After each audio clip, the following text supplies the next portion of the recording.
afternoon, early good evening to everybody, and welcome to the Chain series of interviews. Those of you who joined us last time saw a very interesting conversation between Luke Smith of Crowd and Dino's Myers-Lamptey. And these Chain interview series is kind of the alliance version of a show and tell for agencies to be able to demonstrate what they're good at, but in a conversation with another agency who is very keen to collaborate with that agency, because collaboration is right at the heart of one, what the Alliance is about, and what we've discovered over the last 15 months, particularly during COVID, is what our members are very keen to do, to support and collaborate with each other. So Dino has picked the Elephant Room as, I was going to say his victim, but his target, but company that he is keen to work with. In fact, I know that they have already had earlier conversations, so they do know each other a bit. And I will therefore, on that basis, hand over to Dino, who will be chairing things and be in the interviewer's chair. So Dino, over to you. Thank you very much, Clive. It's a pleasure to be interviewing Dan today. And just a small correction in terms of we have actually done business and we're doing business with a shared client at the moment, which is Dora Mobile. So when I was looking through the list, it was good to continue the theme actually, because Crowd before, we had a shared client as well, and similarly to pass the buck to someone else we've had a relationship with. But I am really keen on finding out more about the business, and in particular about Dan as well.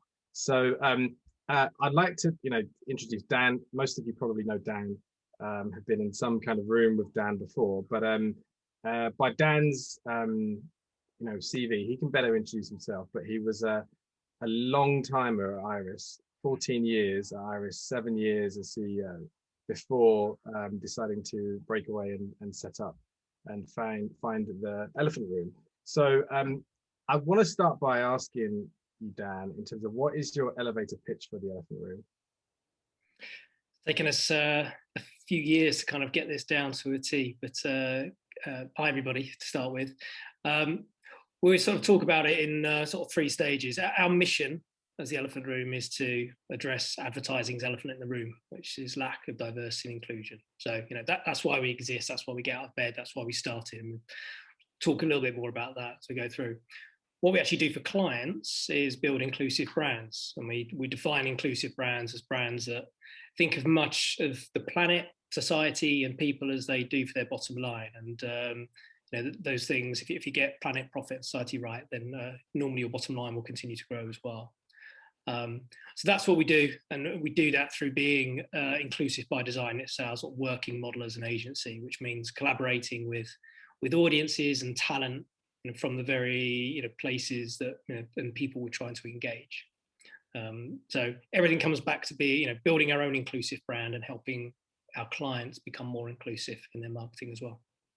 Brilliant. And just a question on that, which is how much did the brilliantly articulated kind of positioning change from when you first launched the business? How's it evolved?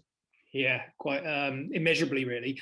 Our mission hasn't changed. So that sort of comes back to the name and everything that Shani and I talked about when we first started the agency, and really that's just kind of got stronger and stronger every day has passed. In terms of what that means for clients and how we work with clients, and that it has changed. It was always about bringing new voices and new perspectives to client organizations, but actually when we first started, we were an in-house proposition. We wanted to bring new talents and more diverse talent with different perspectives and different skill sets inside the very client businesses that we were trying to impact. And our founding client was Dyson, and we went into Dyson we went in-house for 6 months at Dyson down in the Cotswolds, which is a beautiful place in the world, but you try finding young, fresh, creative talent that want to go and move to the Cotswolds for 6 months, and maybe now's okay, but certainly then leave their nightlife behind. I don't think so. So we actually started as an in-house proposition. We did that for Dyson, we did that for Visit Britain, and to some extent we did that with the National Trust. But what we quickly came to realise is 2 things. As a business model, that is a scale-based business model. You need a lot of money, a lot of clients, a lot of scale to be able to do that. You know, and there's people like Oliver Group that have done that, you know, very, very successfully. But I think for us, in terms of, you know, the talent that we were looking to engage, you know, as soon as you go in-house, you become the thing that you're trying to actually push back against. And you then have to start fitting in both culturally, but how things are done. And it quickly erodes your ability to be the change agent that, you know, that you go in and pitch yourself as. So really, after those initial engagements, after the first probably 12 to 18 months, we switched the model, and you know, we worked externally.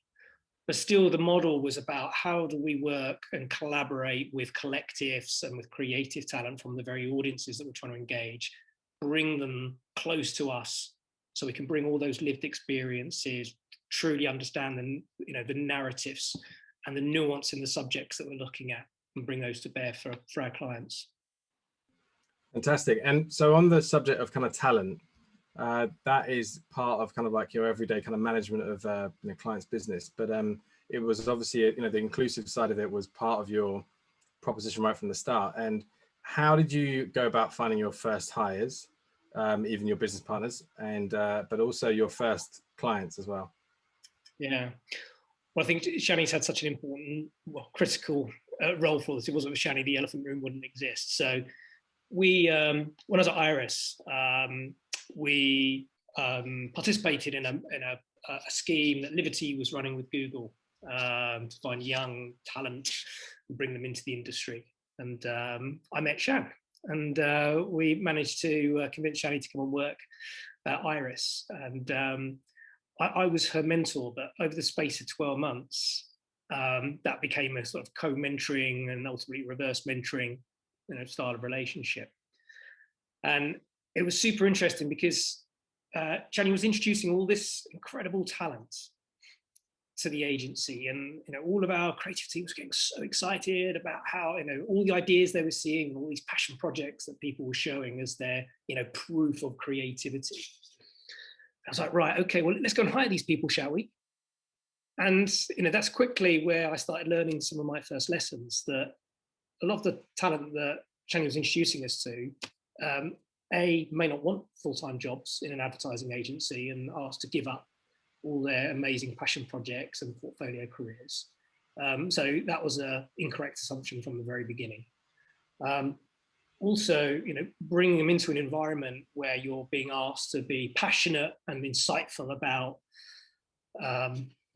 petrol, crisps, whatever they may be. Probably pick two bad examples because, you know, a lot of people don't get motivated by those things anymore. But you're asking them to kind of do a job and, you know, fit in and be passionate about those things, rather than actually just pursuing the things that are most passionate for them. So I was thinking, okay, well, we need an agency model that can bring all this amazing talent, you know, to our clients. And what is the model? And the traditional agency model doesn't really allow for that.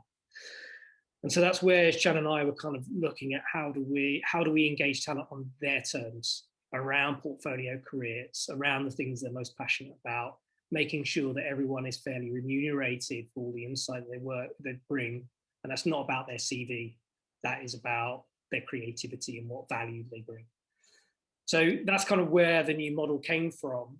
And, you know, a lot of our talent, you know, comes from personal networks and all the work that Shani has been doing to kind of build our talent networks as well. But before we hired anyone, we were out pitching to clients. And I look back at our first creds deck; it was atrocious. But we went out and we pitched to Dyson as our founding client. And as most startups start, you know, you go and, you know, try and convince a client that you've worked with for a very long time to give you a crack. And the chief commercial officer there was a client of mine for a decade at Sony. So he introduced us to the right people, and our timing was good. They needed help. They needed a new perspective. And we went in for 7 months and launched a new product for them internationally. So that really kind of got us out the blocks and allowed us time then to say, hey, we work with Dyson. This is our model, look, proof of concept. And that allowed us then to go and work with people like National Trust. We worked with a small mobile player, which became difficult with when they went out of business, and a few others like Visit Britain. But we quickly started kind of putting new clients on the roster. From that beginning, Shani was out there finding talent, bringing talent in. Dyson was based down in the West Country, so we took a trip down there and started making friends and building new networks and finding people that would come and collaborate with us on this specific project. Brilliant. And just a word on Dyson, because Dyson, by its famous founder, isn't known to be the most kind of like, let's say, internationally accepting kind of brand. So what was it like inside? I mean, were they recognizing that, and that's why you kind of like were able to come in and make them more inclusive, or was it just difficult once you won the pitch? It was definitely challenging, but it always is going to be challenging when you have a founder-led, internationally renowned business like that have been going about their business for a long time very successfully. So I would say that we probably didn't change them to the extent that we had hoped, but we moved them forward, and we brought new value to them, and we had a successful launch as well. So it was a success, probably not to the extent that perhaps we'd first envisaged, but we broke down some silos, we introduced them to some new insight, and helped them explore some new channels and new ways of communicating.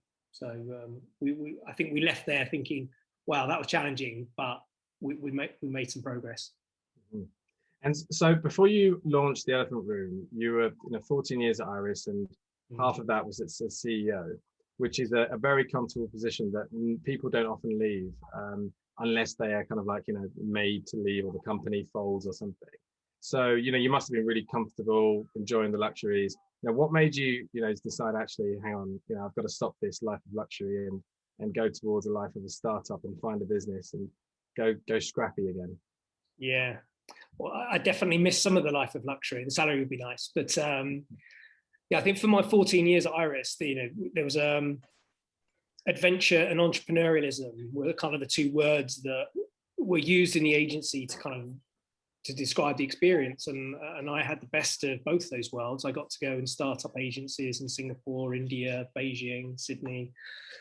I got to travel the world and do amazing things, and build a whole network, mainly around Sony. And my time with them was always about being entrepreneurial and about the adventure. And then it was bought by Chael, and suddenly when you have a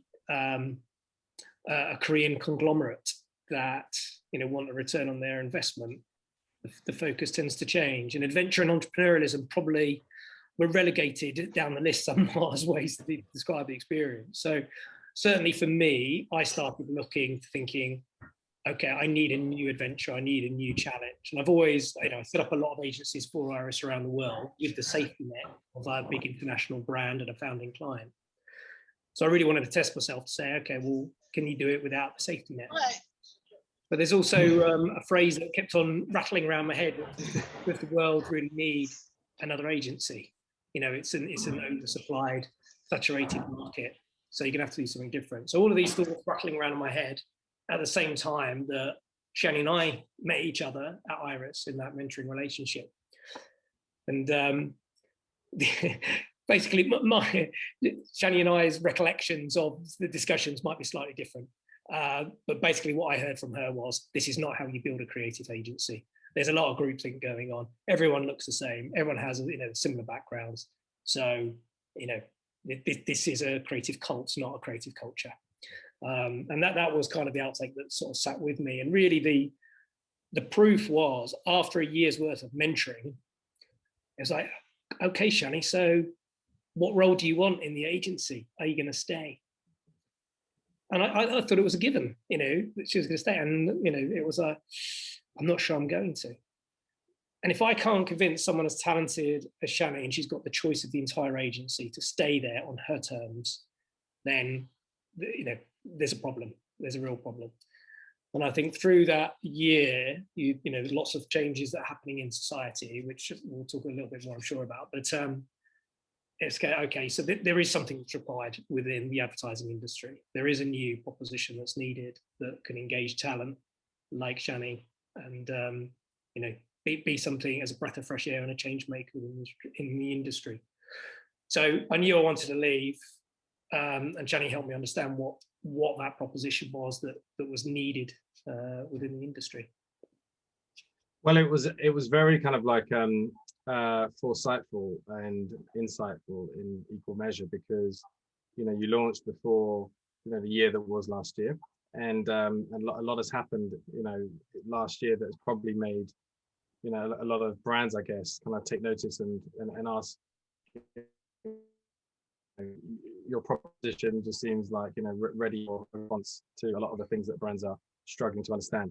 And so tell me a little bit about how last year has been, in terms of, you know, how your proposition has been received, how it's probably changed, how if you got busy as a result of it, have you got more selective in a sense in terms of what you're doing and how you're working. Also as well, talk about it in two senses, one from the kind of inclusive kind of side of things, inclusive brands, but also working with talent and working with, you know, remote talent and young inspiring people, but who are going through probably redundancies and all sorts of job insecurity. How's that been? Well, our ability, I think most of us will know that COVID and lockdown has kind of democratized opportunity as well. So, you know, we've always been quite an agile and flexible model. You know, people come and go into the office as they see fit, but it has allowed us to work with talent irrespective of their kind of location and time zone. You know, probably a lot of us kind of see that. What we have done is kind of seen through our client work some of the challenges. You know, we know the younger generation has been the hardest hit and will, you know, see the impact of that for a decade to come in terms of their financial outlook. So, you know, through our work with people like Compare the Market, we've been trying to address that and support young people in terms of their overall sort of financial education and well-being, and try and bridge that financial advice gap that exists in the UK. So I think, you know, for us with there's a lot of more flexible and agile working that works well for us in terms of how people want to engage with us. In terms of the kind of overall story of last year, it was quite amazing. It was such a transformational year, and it's, you know, we went into it, and certainly in April, for the first time in my career ever, for all the different startups we've done, we had a zero income month. Every single client, Richard said, actually, we had 9 projects and they all put instantly on hold. As a startup, you're on project by project, you don't have retainers, and you go to zero. And, you know, that is when you kind of think, okay, what are we going to rebuild here as a business? And actually what we did, we pulled everyone together. The team all made sacrifices in terms of salary for equity. Everyone's partners in the business. And we started to build again. And we went out there and we were super clear on our proposition. And at the same time, then we see this huge global movement around Black Lives Matter. And that really meant that suddenly, and we'll talk about Shani's article in a bit, but suddenly lots of brands felt compelled to speak and didn't know what to say. Marketing leaders wanted to know what it meant for them and their brands. You know, we were working with different brands to kind of say what is happening and how is that relative to what we should be communicating as a client. And that wasn't across all of the brands we were working with, but we saw that suddenly bubble to the surface. And certainly our proposition started to resonate so much harder. And it's such a shame that something like that had to happen for that to bubble to the surface. But what we can do is now have an impact and help people on that journey. So we got to the end of last year, and, you know, as business started picking up, we won some awards around the work that we'd done last year. We really doubled down on our talent proposition and how we could support talent, particularly during lockdown. Shani was leading initiatives with UAL to put resource packs together. You know, who can they contact in the industry? Things like mental well-being, support in terms of grants, where, you know, how could they show off their work? So there were lots of different partnerships that we doubled down on and did some charitable work as well. But then actually when we moved into Q4, everything started switching back on again. And in the last 6 months, we've won 12 new clients. So suddenly we've gone from where we were last April to actually having quite a significant portfolio of clients like Compare the Market, Disney, Chivas Regal at a global level, Tropicana, Facebook. So suddenly we've kind of just really built huge momentum, and really looking forward to the next 12 months. Brilliant. And with that kind of growth and momentum, has that made you think differently about your model again, in terms of, with everything that's happened in terms of, remote working and everyone debating about, offices, etc. I guess you got a number of things to contend with. And what's your current view on the situation as to what you're going to do going forward? Are you looking to build a team and grow it, or still have a bit of a a resource kind of like flexible model as such? Yeah, I think the model won't change. We'll need to build more of a central team. So clients need continuity. So we'll make sure that they have that. But when it comes to insight and creativity, then it just means that we need to continue to build our networks, expand on that, and deepen the relationships that we already have. So the model won't change, but the center, the bits that clients need in terms of continuity, then we'll continue to kind of build that out. Great. And some of the success you've had, do you think that it's a result of the clients are much more kind of like open now to the proposition, and which is going to be helpful? Or is it also that the work's becoming more effective, in a sense, in terms of people and consumers and expecting it more? Yeah, I think it's a really good question. The proposition is resonating based on what the questions that are circling clients' heads right now, and they need a safe space to come and explore those and work out what they should be doing. But the style of the work that we're doing as well, and the output that we're creating is creating momentum. So we're working with clients that are culturally aware, or want to build a brand that is more culturally aware, and be able to kind of speak to their audience through their audience rather than just communicating at them. And I think that the work that we've been doing on Compare the Market and Norton that came out earlier this year, and certainly the work for now that's under development for Chivas, will help clients understand some of the changes that they can make within their marketing communications to move to a much more inclusive strategy. And on that subject of work, we were mentioning the Alliance of Independent Agencies Awards that are coming up. What is some of the work that you're most kind of proud of, that you think probably is a good illustration of what the agency's about? Yeah, so enter the awards. They're fantastic. There you go, Clive. I think the work we did for Compare the Market, we will be entering, which is really, it's their first kind of push into comms that don't have a meerkat on. But when you go and research with a younger audience, when I say younger, we're looking at sort of sub 27, they don't really want to be educated around their finances from a meerkat.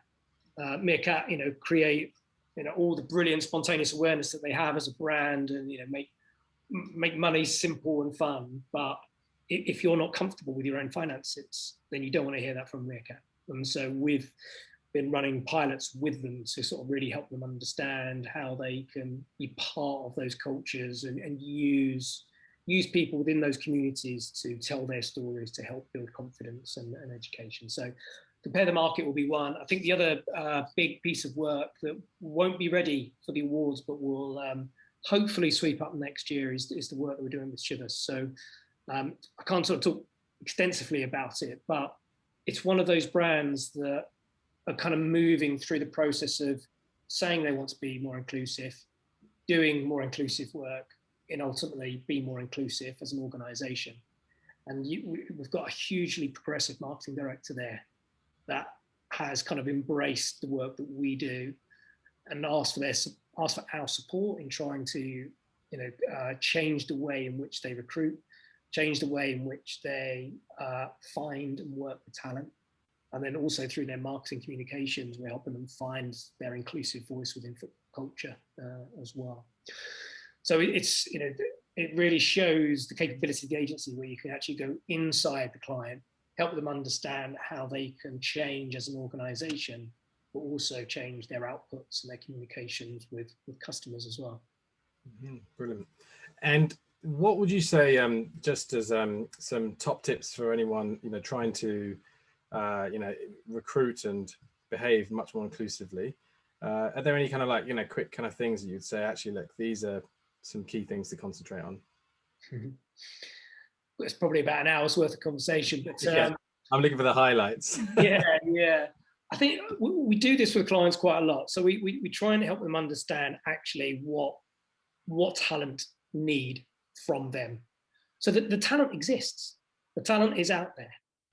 But what you can't just go and do is say how wonderful you are and just expect them to queue at the door.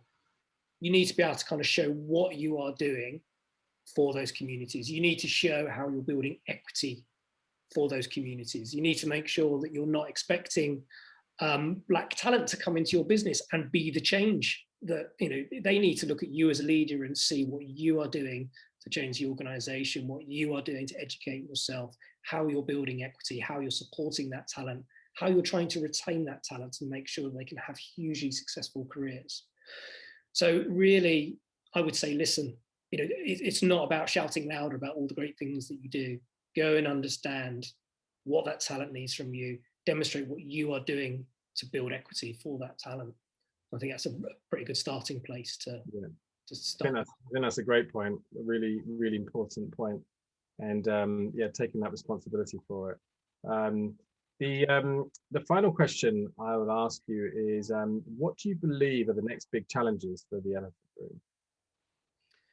Yeah, I think it's probably it's kind of this sort of scale challenge, I think, because we've gone from a position where clients kind of are taking CSR and thinking, we should make more of that. We should make more of that. But I think we're trying to now demonstrate to clients that are moving from not doing bad in the world to trying to be good in the world, and just really show how they can take all of the good things they are doing and make it much more central to their brand communications. It's not kind of purpose washing. If they have got an authentic story to tell, then they should be able to tell that and engage their audiences in that, and use their platforms for good and show that how that can actually grow their brand. And there's a huge debate always, and I get so frustrated by kind of the woke bashing professionals in our industry. I think it's okay for brands to want to do good in the world. And even if, you'll hear Mr. Ritson say, I think he was talking about Ben and Jerry's, do they really know about what they do, or are they just talking about the cookie dough one? That might be right, but there's other things at play here. As an employee, who do you want to go and work with? As an activist shareholder with ESG right at the top of the agenda now, you want to be hearing that from brands. You want to know what they are doing, what is their purpose in the world, what is their contribution to society, what are they doing around sustainability. Those are all really, really important things. And if you're doing all those important things, why not talk about it? Why not make it central to your communications and allow consumers to kind of be part of that movement as well?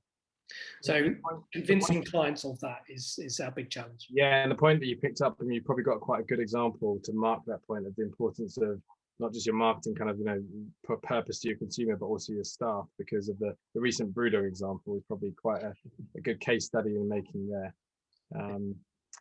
But that's great. So I'd like to open up to any questions from the floor. Does anyone like to ask Dan any questions? Yes, Christoph, thank you. Yeah, thanks. That's all fascinating stuff. So thank you very much for that, both of you. Question I have is Dan, what in your new guise, if you like, what are the things that you are, or what is the thing that you're most pleased about in the change that you've made in your agency now to how you used to operate? What makes you smile the most? Probably, there's one about the change. So the biggest change that we had was probably just around the team that Shani and I assembled around us. And we now see that team just producing outstanding work. So to be able to be witness and part of that process without necessarily, not being the person that has to drag the work to the door. I've got a team that can just lead that now and just are so driven to creating that. So that fills me with pride. I think the other thing that sort of I always kind of return to really is, our founding mission, what we set out to do. Shani's created talent platforms. One of them is 1 month mentors. So last year, one of the things that we did was we've got a program called Creative Storytellers, and it's there to inspire and equip young people into the industry, create pathways for talent, particularly marginalized talents that don't have the spaces to kind of exist within our industry at the moment. And when lockdown happened, we wanted to work out how we could deliver value to those communities. And Shani created a program called 1 Month Mentors, and to try and replicate what Shani and I had between us, which was a mentoring partnership which has now created huge value and knock-on impact for other talent. And we launched that during Black History Month as a virtual program. And it was brilliant. And the response we got from the participants was amazing, life-changing moments for some of those mentees. So we went again for International Women's Day and ran it for a month there. And once again, a big step up. And Shani drives all the content here. But once again, the feedback we have is incredible. And we've kind of driven it to a point now where, launching for Pride Month, we now have partners on board that would like to help us build more momentum and more impact. So we have Chris Kenner at Brand Advance and has come on board as a partner with Chapter Z as well, which is one of their magazines for LGBTQI+ audience, and also Clark's as well. And Clark's CMO identifies as gay.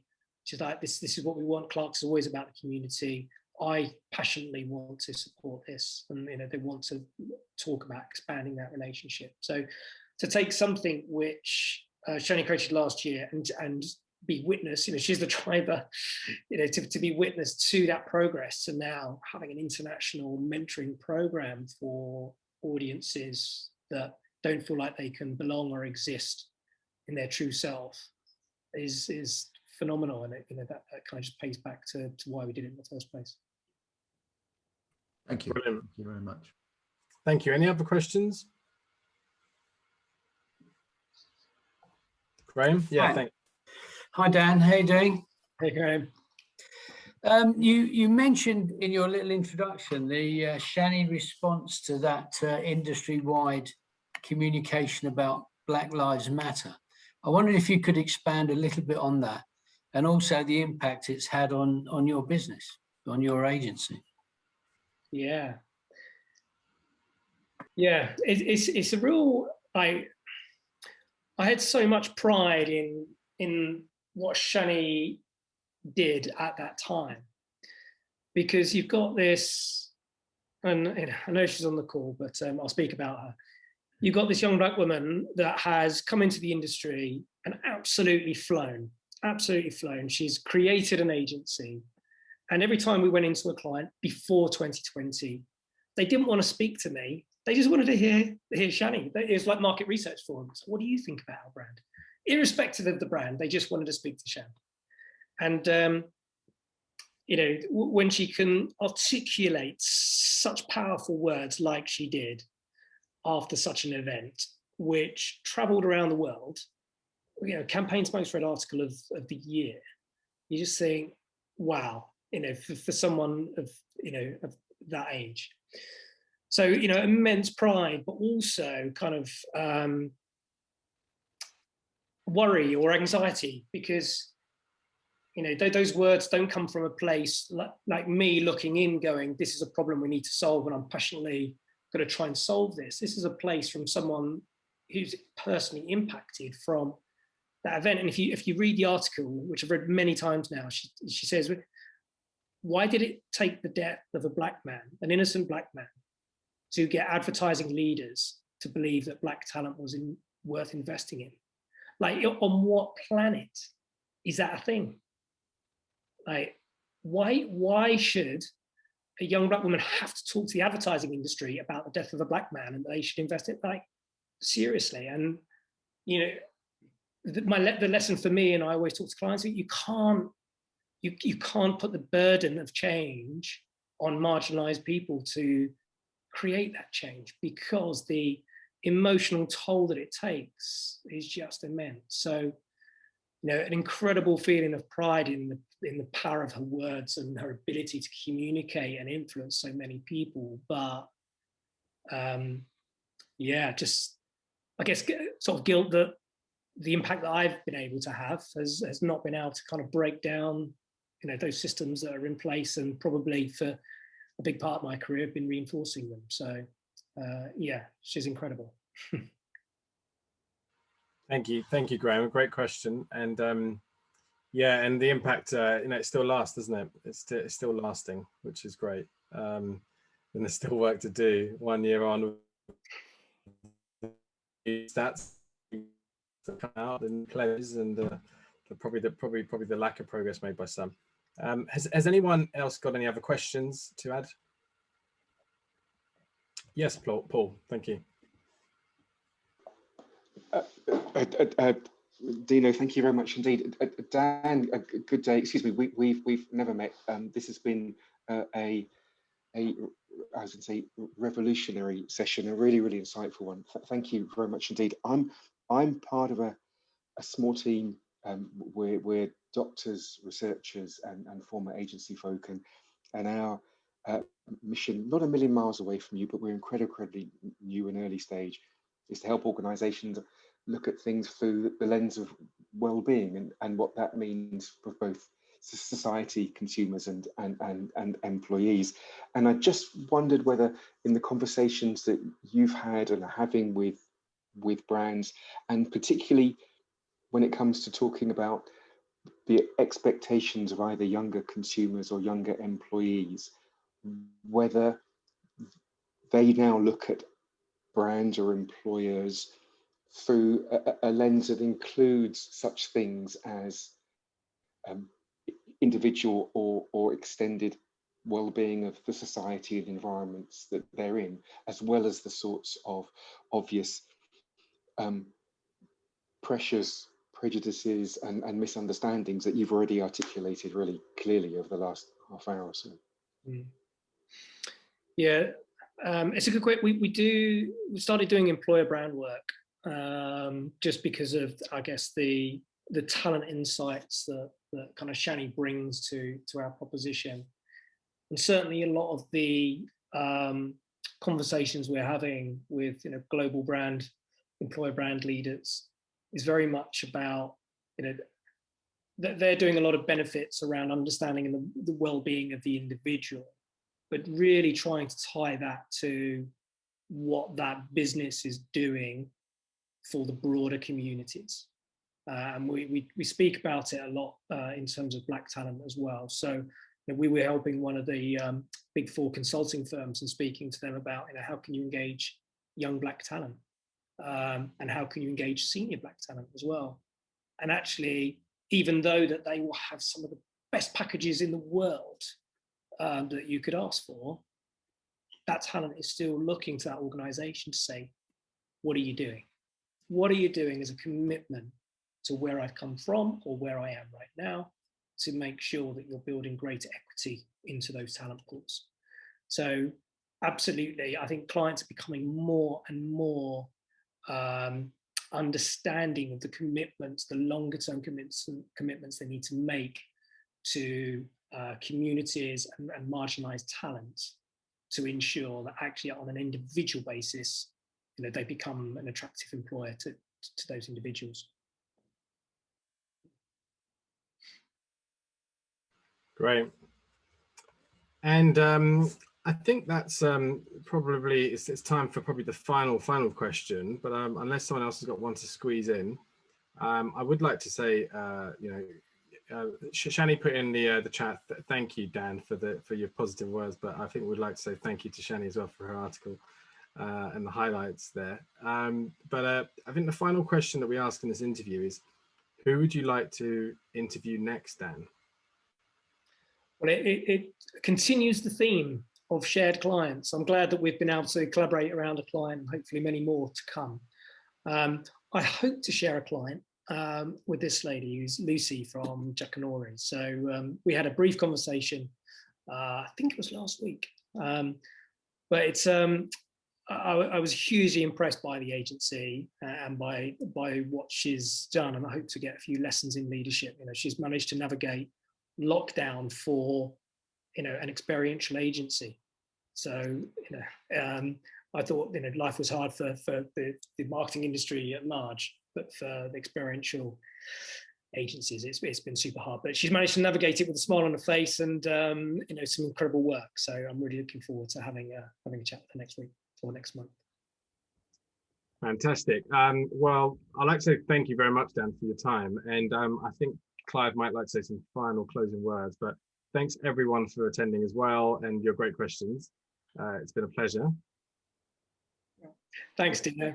It certainly has. It's been a fantastic session, of which I'm sure we're going to find some great clips, because there have been some inspiring talk from there. And I have to say, going back to last year in a session that Shani ran for the Alliance, it's all helped really in terms of a lot of very positive work that's been done. But as Dina said, there's an awful long way to go, and the all-in census and the work that's being done by the Ad Association, of which we're a part, and so on, is all part of that. But I think what this session has underlined, and I think the one before with Dino, is that to be an inspiring agency, you don't need to be the largest of agencies. You can come from a small base and still be able to move the needle. And both in the barbershop and the elephant room, they fight way above their weight within the industry, and are an inspiration to us all. And I'm delighted that Dan has selected Lucy and Jackanory, because yet again, a smaller agency working through very difficult times has got another inspiring story. So I think that kind of underlines that the Alliance is for everybody, and we are there to support and represent. And I think what we've seen through the last few sessions is this spirit of collaboration, and long may it continue. So thank you very much indeed for keeping it all going, and we look forward to seeing you again soon.